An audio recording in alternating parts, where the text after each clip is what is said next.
நீங்கள் பார்த்துக் கொண்டிருப்பது உங்கள் விஜய். அன்புள்ள விஜய் டிவி நேயர்களே, திருமகளின் திருநாமங்கள் 1000 என்ற தொகுப்பிலே இதுவரை 80 திருநாமங்களை நாம் அனுபவித்திருக்கிறோம். இப்பொழுது 81வது திருநாமம். அதன் விளக்கம் நம் நெஞ்சில் பதிய உங்களுக்கு ஒரு கதை சொல்லப் போகிறேன். இந்த கதைக்கு மிக பெருமை உண்டு. மிகவும் பலம் வாய்ந்த வரலாறு இது. சந்ததிகள் இல்லாதவர்கள் இப்பொழுது நாம் சொல்லும் இந்த வரலாற்றை கேட்டார்களானால், பக்தியுடனும் நம்பிக்கையுடன் கேட்டார்களானால், பகவானுடைய திருவருளினால் அவர்களுக்கு சந்ததி அபிவிருத்தி நிச்சயமாக ஏற்படும். இந்த சரித்திரத்தை சந்தான கோபாலம் என்று சொல்வார்கள். கேரளத்து அன்பர்கள் சந்தான கோபாலம் என்கிற இந்த வரலாற்றை மிக சிரத்தையோடு கேட்பார்கள். பாகவதத்திலே இந்த வரலாறு சொல்லப்பட்டிருக்கிறது, ஹரிவம்சத்திலும் சொல்லப்பட்டிருக்கிறது. கண்ணபிரான் துவாரகை ஆண்டு வந்த காலம். உக்ரசேன மன்னன் அவருக்கு பின்னணி பலமாக இருந்து கண்ணபிரான் ஆட்சியை நடத்தி கொண்டு வருகிறான், தௌராபதி எம்பெருமான். அந்த சமயத்தில் ஒரு அந்தணன் துவாரகைக்கு பக்கத்தில் உள்ள கிராமத்தில் வாழ்ந்ததாக ஹரிவம்சத்தில் சொல்கிறாங்க. பாகவதத்தில் துவாரகை என்றே சொல்கிறது. அந்த காலம் துவாரகைங்கிற சிட்டிக்கு சபர்ப் ஏரியான்னு வச்சுக்கோங்களேன்.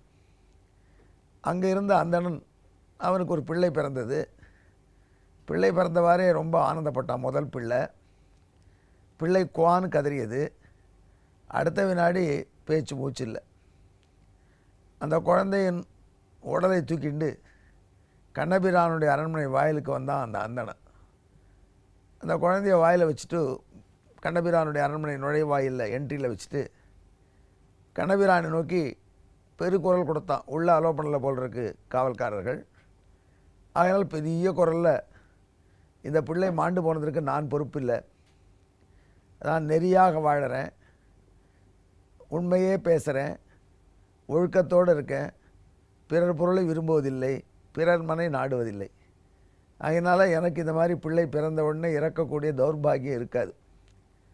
முன்வினை பயனாக ஆச்சுன்னு சொல்ல முடியாது. ஏன்னா முன்வினை நன்னா இருந்திருக்கணும், இல்லைன்னா இந்த மாதிரியான நல்ல பிறப்பு எனக்கு கிடைச்சிருக்காது.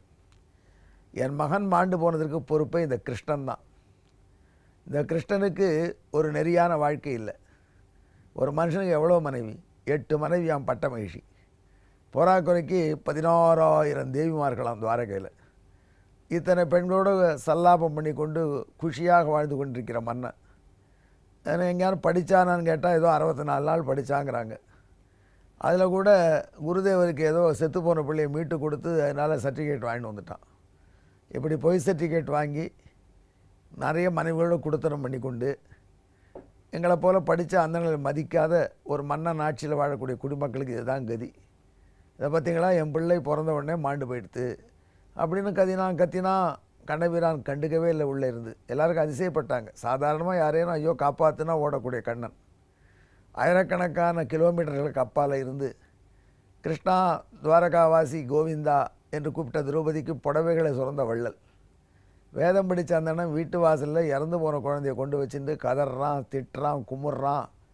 ஆனால் அதுக்கு எந்தவித ரியாக்ஷனும் இல்லாமல், சலனமே இல்லாமல் கண்ணபிரான் யாரையும் கவலைப்படாதீங்க, அவன் கற்றுட்டு போட்டோன்னு சொல்கிறார். அவன் ஒரு வழியாக அழுது தீர்த்துட்டு போனான். திடீர்னு குழந்தை சடலத்தை கூட காணலை. அவன் வருத்தத்தோடு போய் சேர்ந்தான். இப்படி 3 முறை நடந்ததாக ஹரிவம்சத்தில் சொல்லப்பட்டிருக்கு. ஹரிவம்சம் என்பது மகாபாரதத்துக்கு எக்ஸ்டென்ஷன், இதிகாசம். இதே வரலாறு பாகவத புராணத்திலையும் சொல்லப்படுறது. ஆனால் அங்கே அந்த அந்தணன் 9 பிள்ளைகள் இப்படின்னு எடுத்ததாக சொல்கிறது. 9வது பிள்ளையும் மாண்டு போன பொழுது அவன் கதறிய காலத்தில் எதிர்ச்சியாக அர்ஜுனன் துவாரகைக்கு வந்திருந்தான். கண்ணபிரானை பார்ப்பதற்கு மாமன் வீட்டுக்கு வந்திருக்கான். அங்கே அவனுடைய வேட்டகம் வேறு சுபத்திரை இருக்கா, அபிமன்யும் அங்கே தான் வளர்றான். அப்படி அர்ஜுனன் வந்திருக்கான். அப்படி அர்ஜுனன் வந்த பொழுது இந்த அந்தணன் குயோ முயோன் இந்த பழைய பாட்டையே திருப்பி பாடுறான். 8 தடவை பாடிட்டான் பாகவதப்படி. அந்நியாயம் மன்ன, நெறியான ஆட்சி இல்லை, வேதம் படித்தால மதிக்காதவன், இந்த கொடுங்கோலனால் இப்படித்தான் நடக்கும்னு கிருஷ்ணனை திட்டுறான். அர்ஜுனனுடைய ரத்தம் கொதிக்கிறது. கண்ணபிரானை பார்த்து கேட்டான், இப்படி ஒரு அந்தணன் திட்டுறான், நீங்கள் பேசாமல் இருக்கீங்களே, 9 குழந்தை இழந்துவிட்டேன்னு சொல்கிறானே, கண்ணபிரான் சிரிச்சிட்டார். கிருஷ்ணா அர்ஜுனனை பார்த்து, அர்ஜுனா, அவரவர்கள் தலைவிதிப்படி தான் நடக்கும், நாம் என்ன செய்ய முடியும் அப்படின்னு விட்டேற்றியாக பொறுப்பில்லாத பதில் போல சொன்னான் கிருஷ்ணன். அர்ஜுனனுக்கு அது பொறுக்கலை. அந்தண்ணன்கிட்ட வந்தான். ஏயா நீ கண்ணாப்பினா கிருஷ்ணனை திட்டுற? உனக்கு என்னாச்சு? 9 குழந்தை போச்சு, கவலைப்படாத, அடுத்த குழந்தைய நான் காப்பாற்றிடுறேன். உன் மனைவி அடுத்த முறை கருவுற்றிருக்கும் பொழுது என்கிட்ட சொல்லு, நான் எந்த விதமான தேவதையோ அல்லது பூதமோ பிசாசோ எதுவும் அந்த குழந்தைய அவரிடமிருந்து எடுத்துக்கொண்டு போகாதபடி, நெருங்க விடாதபடி எந்த சக்தியும் என்னுடைய வில்வீதியினால் காப்பாற்றுறேன் அப்படின்னு அர்ஜுனன் சொன்னான். அந்தண்ணன் சிரித்தான். ஆனான்ப்பட கண்ணபிரான், அவனுக்கு அண்ணனான பலராமன், கண்ணபிரானுடைய பிள்ளை பிரத்யும்னன், கண்ணபிரானுடைய பேரன் அனிருத்தன், இவர்களெல்லாம் மாபெரும் வீரர்கள். அவர்களால் சாதிக்க முடியாத நீ என்ன சாதிக்க போகிற? இப்படி தெரியாது, நான் கண்ணன் அல்ல, நான் பலராமன் அல்லன், நான் வேணா பிரத்யும்னன் இல்லை, அதெல்லாம் கரெக்டு, நான் அர்ஜுனன் தான். அர்ஜுனனா மட்டும் மட்டம் இல்லை அந்த அண்ணனே. ஆனால் பரமசிவனோடு நேருக்கு நேர் மோதினவன் தான். பரமசிவனே எனக்கு பாசுபதாஸ்திரத்தை வரமாக கொடுப்பதற்கு என்னோட போரிட்டு என்னை குப்புற தள்ளி வீழ்த்தி என்னை போரிலே எப்படியேனும் வென்று கொடுக்க வேண்டும் என்று முயற்சி செய்தார். அப்படியும் அவருடைய முயற்சி பலிக்கலை. கடைசியில் என்னை வெல்லாமலே எனக்கு கொடுக்க வேண்டி வந்துடுத்து. அப்படிப்பட்ட வீரன் தான், ஆகையினால் நீ கவலைப்படாத அப்படின்னு அந்தணன்கிட்ட சொன்னான். அடுத்த முறை உன் மனைவி பிரசவிக்கும் வரை நான் இங்கே இருக்கேன், இந்த ஊர்லேயே கேம்ப் அப்படின்னு விட்டான். சரி, வேட்டகத்துக்கு வந்திருக்கேன், மனைவி வீடு, என்ன சாக்க சொல்லி ஒரு வருஷம் டேரா போடுற போல இருக்குன்னு சொல்லிட்டு அந்தணன் போயிட்டான். அதான் கொஞ்ச நாள் ஆச்சு. அந்தணனுடைய 10வது குழந்தை பிறக்க வேண்டிய காலம் வந்தது. துவாரகையினுடைய அரண்மனைக்கு வந்தான். அர்ஜுனா, நீ எதிர்பார்த்த நாள் வந்து எடுத்து இடுப்பில் எடுத்துடுச்ச மனைவிக்கு, இப்போ வா நீ உதவி செய்ய.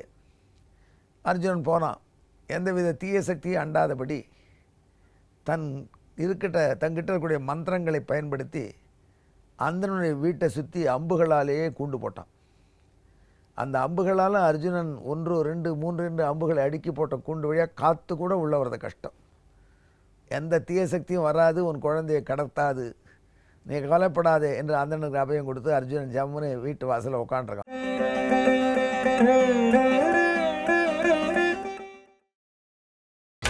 நீங்கள் பார்த்துக் கொண்டிருப்பது உங்கள் விஜய். பிரசவம் வந்துடுத்து. குவா குவா அப்படின்னு குழந்தையினுடைய மழை ஒலி கேட்டுது. பார் அந்தனா 10வது ஆண் பிள்ளை அப்படின்னு சொல்கிறார் பாகவதத்தில் சுகர். 4வது பிள்ளைன்னு ஹரிவம்சத்தில் சொல்லியிருக்கு. நம்பரை பற்றி இப்போ நான் அவ்வளோ கவலைப்பட வேண்டாம். அந்த 4வது பிள்ளை என்கிற ஹரிவம்ச வரலாறைத்தான் ஆழ்வார்கள் ஏற்று பாடியிருக்காரு. அந்த சமயத்தில் அந்த 4வது பிள்ளை கதறியது. கதறிய 4வது பிள்ளை குரலை கேட்டு அந்த மகிழ்ச்சியோட பெற்ற பிள்ளையை பார்க்கலான்னு போனான். அந்த அண்ணன் கையில் அந்த குழந்தையை கொடுக்க வந்தால் மறுத்து வச்சு, பாரியாவும் பிள்ளைன்னு. அந்த சமயத்தில் குழந்தைய காணா போயிடுது. அர்ஜுனன்கிட்ட வந்தான் அந்த அண்ணன். வீரவசனம் பேசினே ஐயா, கிருஷ்ணனாவது அதை காப்பாற்றிருப்பார், அத்தையும் கெடுத்து நான் காப்பாற்றுறேன்னு முந்திரி கொட்டை மாதிரி வந்து நின்று, இப்போ அந்த குழந்தையும் இல்லை, 10வது குழந்தையும் பறி கொடுத்துட்டேன் அப்படின்னு அர்ஜுனனை திட்ட ஆரம்பிச்சிட்டான். அர்ஜுனனை பார்த்து, கண்ணாப்பினான்னு நாக்கில் நரம்பு இல்லாமல் நீ ஒரு வீரனா, உனக்கு என்ன பெரிய காண்டியபம் வேண்டிருக்கு, உனக்கு என்ன கிருஷ்ணனுக்கு சமமான வீரனுங்கிற கர்வம் வேண்டிருக்கு அப்படின்னு இப்போ கிருஷ்ணனை திட்டலாம் அர்ஜுனனுக்கு மாற்றிவிட்டான். அந்தணன் வாய் வழி கேட்க முடியல அர்ஜுனனுக்கு. அதோட தான் சபதம் கொடுத்துருக்கான், ஒரு பிள்ளையை மீட்க இல்லை என்றால் நான் தீக்குளிக்கிறேன்னு. பிள்ளையை மீட்க முடியல, தீக்குளிக்க வேண்டியது தான். நேராக கண்ணபிரான்ட்ட வந்தான். அப்போ கண்ணபிரான் ஒரு வேள்வி பண்ணிகிட்ருக்கார். அந்த வேள்வியில் ஊரை விட்டு போகக்கூடாது. ஒரு ஹோமம் காலையில் நடக்கும், அடுத்த ஹோமம் மத்தியானம் நடக்கும். அந்த இடைவேளையில் வேணால் எங்கேயாரும் போயிட்டு வரலாம். அதனால் துவாரகை விட்டு நகர முடியாது. மறுபடியும் அடுத்த ஹோமத்துக்கு வந்துடணும் மதியத்துக்கு. அந்த இடைவெளியில் அர்ஜுனன் போய் கிருஷ்ணன்கிட்ட அழுதான். கிருஷ்ணா இந்த மாதிரி ஆகிடுத்து. கிருஷ்ணன் சிரித்தார். நான் அப்போவே சொன்னேன் அவன் தலைவிதி அப்படின்னா நீ கேட்கல, இப்போ நான் தீக்குளிக்க தான் வேணும், என் தலைவிதி ஆகிடுத்துன்னா. இல்லை உன் தலைவிதி இப்படி நடக்க விட்டுருவோமா, நீ தீக்குளிக்க வேண்டாம், வா அந்தணன் பிள்ளை எங்கே இருக்குன்னு எனக்கு தெரியும், மீட்டுன்னு வரலாம். தன்னுடைய டிரைவர் தாருக்கனை கூப்பிட்டான். தேரை நிறுத்துன்னு நான் கண்ணபிரான். அர்ஜுனா நீ தேரை ஓட்டு அப்படின்னு தான் உட்காண்டான். அந்த அந்தணனை கூட்டான். நீரும் உட்காருமையா பக்கத்தில், உன்னுடைய பிள்ளைகள் எங்கே போயிருக்கின்றன்னு பார்த்து தேடி பிடிச்சி உனக்கு கொடுத்துட்றேன். அப்போது வேள்வி பண்ணி வைக்கிற முனிவர் வந்தார். கிருஷ்ணா, தேரில் ஏறி உட்காண்டா எப்படி, இது அடுத்த வேளை ஹோமத்துக்கு நீங்கள் இருக்கணுமே இங்கே அப்படின்னார். கவலைப்படாதே, அதுக்குள்ளே வந்து விடுறேன் அப்படின்னு கிருஷ்ணன் சொன்னான். ஓட்டு தேரை அர்ஜுனான்னா. அர்ஜுனன் மேற்கை நோக்கி தேரை ஓட்ட சொன்னான். மேற்கை நோக்கி தேரை ஓட்டினா துவாரகை தாண்டினா கடல் தான்.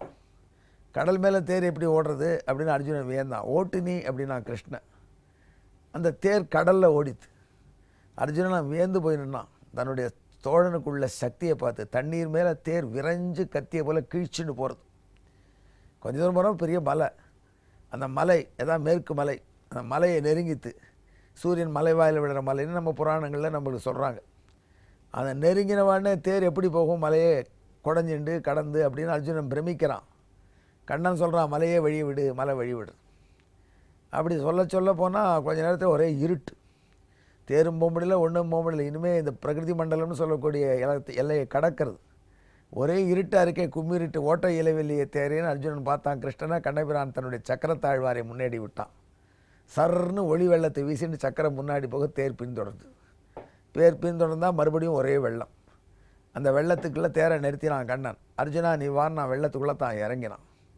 அர்ஜுனனும் இறங்கினான், அந்தணனும் இறங்கினான். உள்ளே போனால் ஆதிசேஷன் மேலே எம்பெருமான் உட்காண்டிருக்க. கிருஷ்ணனுடைய பெரிய கட் அவுட் மாதிரி நாராயணன் பரந்தாம்.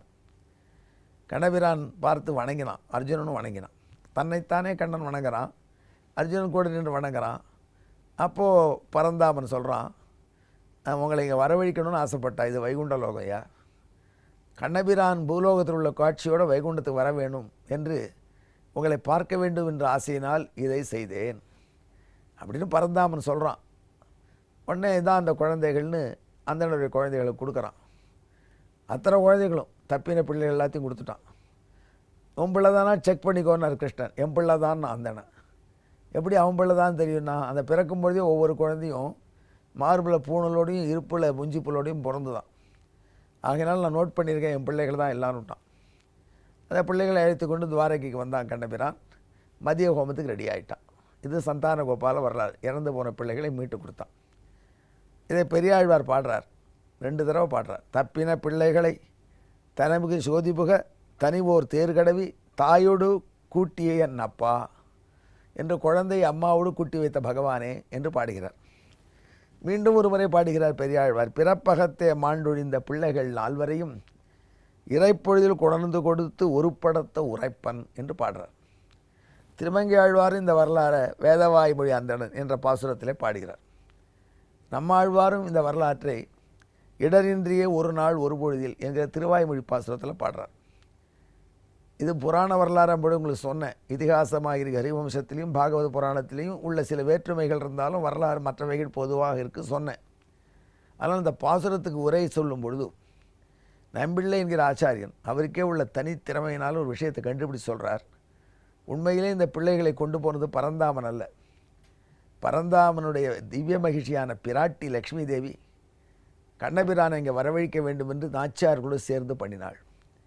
தன்னுடைய சுவாதந்திரியத்தை, தனக்குள்ள சுதந்திரமான தன்மையை, தான் நினைத்ததை செயலாற்ற முடியும் என்பதை நிரூபிக்க கிருஷ்ணன் பூலோகத்திலிருந்து இதே கோலத்தில் வைகுண்டம் வர வேண்டும் என்று தன் விருப்பத்தை நிறைவேற்றிக்கொள்ள தன்னுடைய சுவாதந்திரியத்தை, மேலாண்மையை காண்பித்து பிராட்டிமார்கள் அழைத்து கொண்ட பிள்ளைகள் என்று நம்பிள்ளை அருளி செய்கிறார். அதையே பெரியவாச்சான் பிள்ளையும் சொல்கிறார். அந்த வேதவாயு மணிந்தனன் பாசுரத்துக்கு வியாக்கியானம் பண்ணும் பொழுது மணவாள மாமனிகளும் பிராட்டியினுடைய சுவாதந்திரியத்தை காண்பித்த வரலாறு என்று இதை அப்படியே எடுத்து பெரியாழ்வார் திருமொழி வியாக்கியானத்தில் அருளி செய்கிறார். இப்படி பிராட்டிக்கு சுவாதந்திரம் இருப்பதனால், அதாவது தான் நினைத்ததை செய்யக்கூடியது, எப்பொழுதும் அதை செய்கிறதில்லை. மற்ற சமயத்திலலாம் பகவானுக்கு அடங்கின மாதிரி இருப்பா. சில சமயம் அவளுக்கு உரிமை உண்டு, அவளே விரும்பித்தான் பகவானுக்கு தொண்டாக இருக்கா. ஆனாலும் தன் உரிமையை காட்டுவதற்கு சில நிகழ்ச்சிகளை செய்வது உண்டு. நம்ம வீட்லேயும் நமக்கு மதிப்பு கொடுத்துருக்காங்க. சில சமயம் அவங்க உரிமையை அப்படி நிலநாட்டுறாங்க பார்த்தீங்களா. அது மாதிரி பிராட்டி அதை செய்கிறா. அப்படிங்கிற இந்த வரலாற்றின் அடிப்படையில் இங்கே ஆச்சாரியர்கள் அருளி செய்த அந்த விளக்கத்தின் அடிப்படையில் பிராட்டிக்கு கிரியாத்மிகா, இச்சா கிரியாத்மிகா என்று திருநாம். நினைத்ததை விரும்பியதை செய்யக்கூடியவள். இதை சொல்லக்கூடிய ஸ்லோகம், எதேச்சமீஷா கில கர்த்து மீஷ்டே சர்வம் ரமா தென ததீய நாமா முனீஸ்வரைகி கல்பிதமேத திச்சா கிரியாத்மிகே தியஸ்தி நிதாந்தரம்யம். துவாரகை அந்தணன் வரலாறின் அடிப்படையில் பூர்வாச்சாரியர்கள் சொன்ன வியாக்கியானத்தின்படி திருமகளா திருமாலா யார் தலைமையில் நிற்பவர் என்று பட்டிமன்றமிட்டால் இருவருமே தான் தலைமையில் நிற்பவர்கள் என்பதில் ஐயமில்லை. பிராட்டி திருமாலுக்கு தலைமையை கொடுத்து தனக்கு அவனுக்கு தொண்டு செய்யும் நிலைமையை தானே விரும்பி தேர்ந்தெடுத்து கொள்கிறாள். ஆனாலும் அவள் விரும்பியதை செய்யும் இயல்பை அவ்வப்பொழுது காட்டாமல் இருப்பதில்லை. எனவே அவள் இச்சாக்கிரியாத்மிகா. இந்த திருநாமத்தை சொல்லி இந்த சந்தான கோபால வரலாற்றையும் இங்கே பிராட்டியின் சுவாதந்திரம் என்று நம்பிள்ளை போன்ற ஆச்சாரியர்கள் காட்டி கொடுத்ததையும் உணர்ந்து ரசித்து இந்த திருநாமத்தை சொல்பவர்களுக்கு நிச்சயமாக நல்ல சந்ததி வாயும் நன்மக்களை பெற்று மகிழ்வரே என்பதில் ஐயமில்லை. நம்பிக்கை வேண்டும் நண்பர்களே. ஸ்ரத்தையுடன் இந்த திருநாமத்தை சொல்லுங்கள். நம்ம பிராட்டி நிச்சயம் நல்ல நிலை கொண்டு வைப்பாள்.